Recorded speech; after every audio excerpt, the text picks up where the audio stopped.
हिंदी कहानी माँ भी अब मौसी लगने लगी। एक 20-22 साल का नौजवान सुपरमार्केट में दाखिल हुआ। कुछ खरीदारी कर ही रहा था कि उसे महसूस हुआ कि कोई औरत उसका पीछा कर रही है, मगर उसने अपना शक समझते हुए नज़रअंदाज किया और खरीदारी में मसरूफ़ हो गया। लेकिन वह औरत लगातार उसका पीछा कर रही थी। अब की बार उस नौजवान से रहा न गया।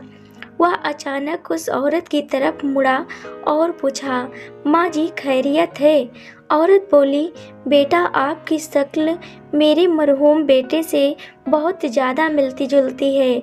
मैं ना चाहते हुए भी आपको अपना बेटा समझते हुए आपके पीछे चल पड़ी और आपने मुझे माँ जी कहा तो मेरे दिल के जज्बात और खुशी बयां करने लायक नहीं रही। औरत ने यह कहा और उसकी आंखों से आंसू बहने शुरू हो गए।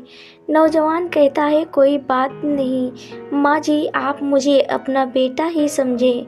वह औरत बोली कि बेटा क्या आप मुझे एक बार फिर से माँ जी कहोगे? नौजवान ने ऊंची आवाज़ से कहा, जी माँ जी। पर उस औरत ने ऐसा बर्ताव किया जैसे उसने कुछ सुना ही ना हो। नौजवान ने फिर ऊंची आवाज़ में कहा, जी माँ जी।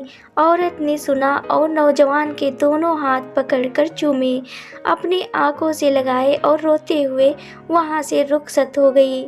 नौजवान उस मंजर को देखकर अपने आप पर काबू नहीं कर सका और उसकी आंखों से आंसू बहने लगे।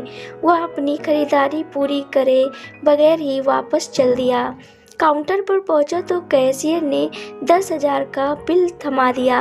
नौजवान ने पूछा, 10,000 कैसे? कैशियर ने कहा, 800 का बिल आपका है और 9,200 का आपकी माँ के हैं, जिन्हें आप अभी माँ जी कह रहे थे। वह दिन और आज का दिन नौजवान अपनी असली माँ को भी मौसी कहता है। अगर आपको यह कहानी पसंद आई हो तो लाइक करें और चैनल को सब्सक्राइब जरूर करें। धन्यवाद।